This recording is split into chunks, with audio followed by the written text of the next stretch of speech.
ತಿನ್ನೋದಕ್ಕೆ ಊಟ ಇರಲ್ಲ ಗುರು, ಕುಡಿಯೋದಕ್ಕೆ ಮಾತ್ರ ದುಡ್ಡು ಸಿಕ್ಬಿಡುತ್ತೆ. ಎಲ್ಲಿಂದ ಬರುತ್ತೆ ಇವ್ರಿಗೆ ದುಡ್ಡು? ಅಯ್ಯೋ ಆಕ್ಸಿಡೆಂಟ್ ಗುರು.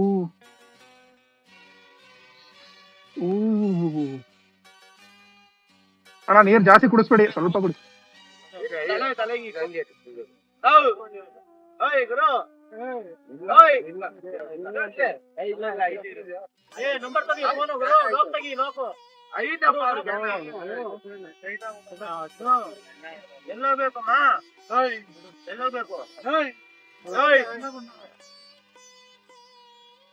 ಆಕ್ಸಿಡೆಂಟ್ ಆಗಿರೋದಲ್ಲ, ಕುಡಿದು ಬಿದ್ದಿರೋದು. ನೀವು ಉದ್ದಾರ ಆಗಲ್ಲ ಬಿಡಿ. ಜ್ಞಾನ ಬೇಡವಾ ಗುರು ಮೈ ಮೇಲೆ?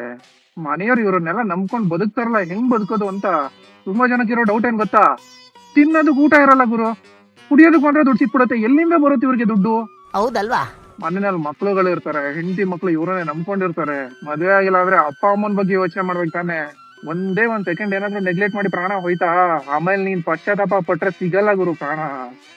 ಹೇಳದ್ನ ಸ್ವಲ್ಪ ತಲೆಗೆ ಹಾಕೊಳ್ಳಿ. ದಯವಿಟ್ಟು ಡ್ರಿಂಕ್ಸ್ ಮಾಡೋದೇ ತಪ್ಪು, ಅದ್ರಲ್ಲೂ ಡ್ರಿಂಕ್ಸ್ ಮಾಡ್ಬಿಟ್ಟು ಗಾಡಿ ರೈಡ್ ಮಾಡೋದಂತೂ ಸಿಕ್ಕಾಬಟ್ಟೆ ದೊಡ್ಡ ತಪ್ಪು. ದಯವಿಟ್ಟು ಯಾರು ಆತರ ಮಾಡೋದಕ್ಕೆ ಹೋಗ್ಬಿಡಿ. Be careful, very be careful.